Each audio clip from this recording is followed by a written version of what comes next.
Salam sidang jemaat yang dikasih oleh Tuhan, apa kabarnya? Saya berharap kabar sidang jemaat semua dalam keadaan baik, sehat, dipelihara oleh Tuhan, tetap semangat dan terus berpengharapan kepada Tuhan di tengah-tengah situasi yang saya kira cukup sulit.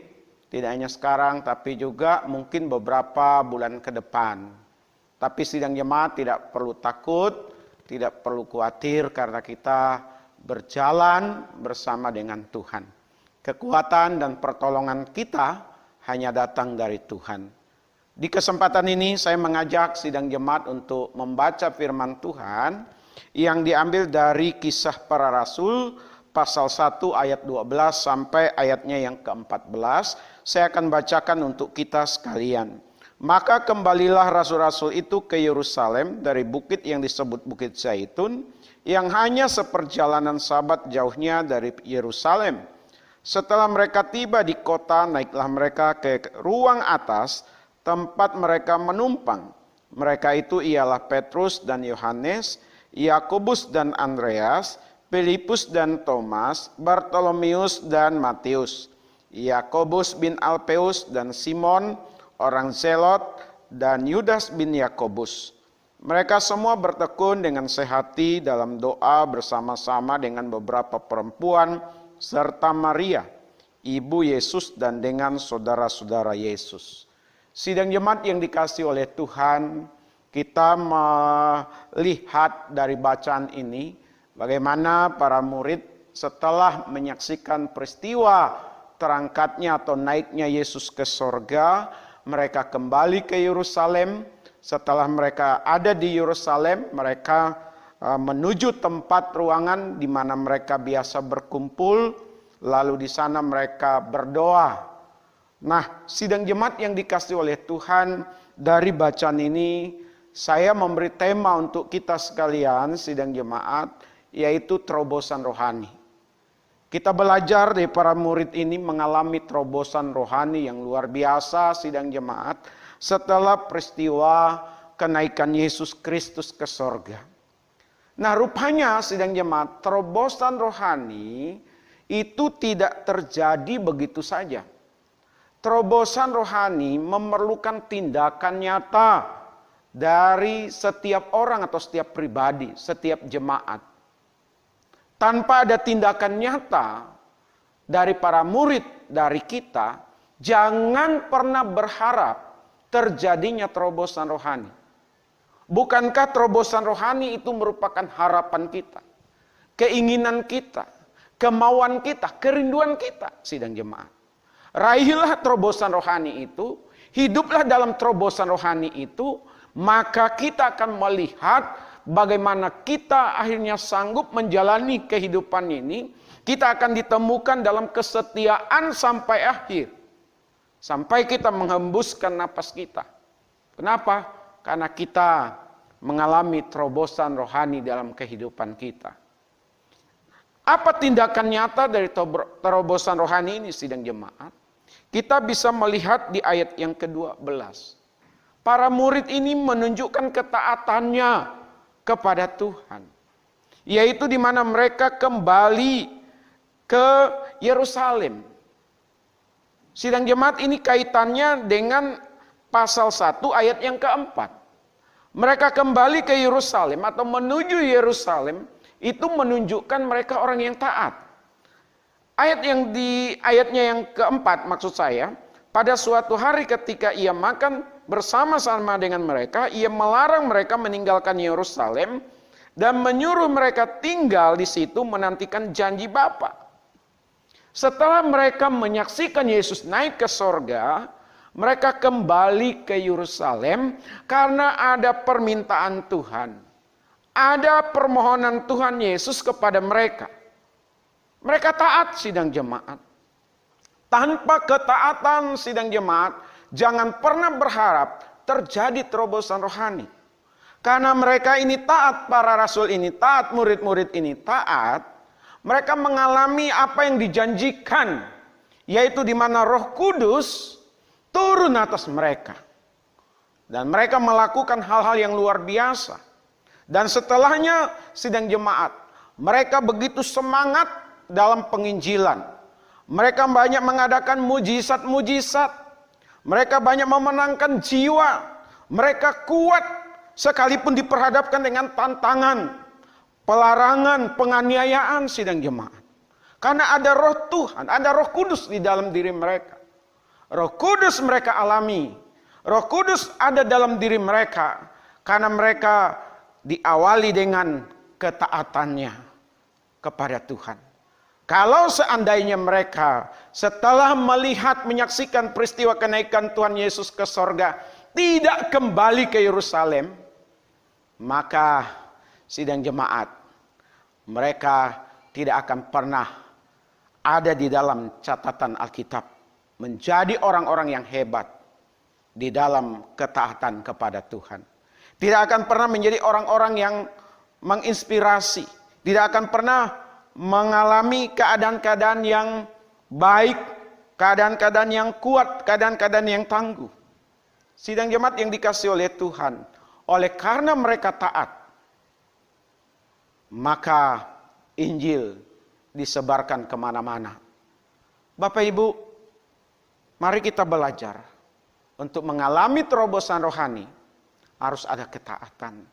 Sudah menjadi orang yang taatkah kita? Taat kepada Tuhan, memenuhi permintaan Tuhan, memenuhi harapan Tuhan, mengikuti ajaran Tuhan. Tanpa ketaatan, Bapak, Ibu, dan saya, jangan pernah berharap akan mengalami terobosan rohani. Yang kedua sidang jemaat, terobosan rohani terjadi apabila ada di dalam ketekunan. Itu ada di ayat yang ke-14. Dikatakan mereka semua bertekun dengan sehati dalam doa bersama-sama. Mereka semua bertekun tanpa terkecuali. Laki, perempuan, orang yang ada di garis depan yaitu para rasul maupun orang awam. Mereka bersama-sama bertekun di dalam doa. Tekun artinya terus menerus. Sekalipun ada hambatan, ada tantangan, ada kesulitan, ada banyak yang harus dikerjakan, tetapi karena urusannya berkaitan dengan Tuhan, maka ketekunan terus ada di dalam diri seseorang yang akan mengalami terobosan rohani. Bapak Ibu, apalagi masa-masa sekarang ini, siapa yang taat, siapa yang bertekun di dalam Tuhan, termasuk beribadah, keluarga, dialah yang akan mengalami terobosan rohani. Jangan disepelekan sidang jemaat. Jangan berkata ini urusan dari kepala keluarga, ini urusan dari anak-anak. Saya cukup sendiri. Tidak. Siapapun kita dalam keluarga kita, mari kita bertekun di dalam Tuhan. Dalam membangun hubungan dengan Tuhan melalui ibadah. Sekalipun kita tidak lagi bersama-sama di gedung gereja beribadah seperti yang sudah-sudah.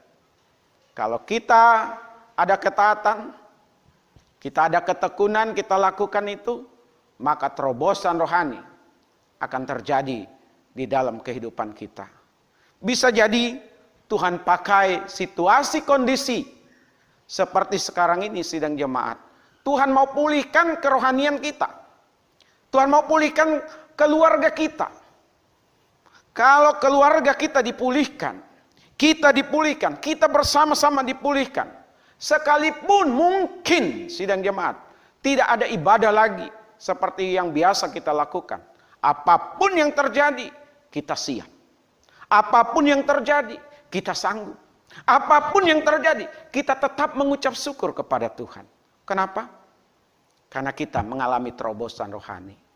Pertanyaannya, sudahkah kita menjadi orang yang bertekun di dalam Tuhan? Baik itu dalam ibadah, di dalam membaca firman, di dalam kita berdoa kepada Tuhan. Saya berharap sidang jemaat ada kesadaran dalam diri kita masing-masing. Ada kesadaran dalam keluarga kita masing-masing. Kita mau menjadi orang yang taat. Kita mau menjadi orang yang tekun di dalam Tuhan.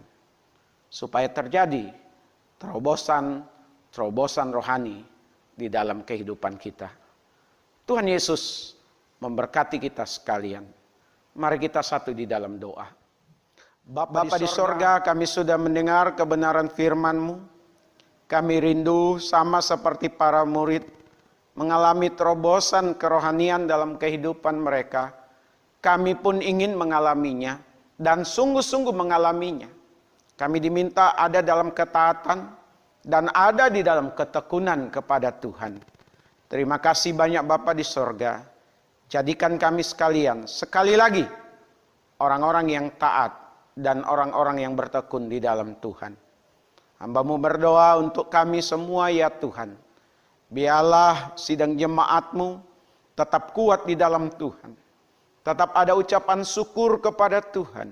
Sekalipun harus mengalami masa-masa sulit seperti sekarang ini.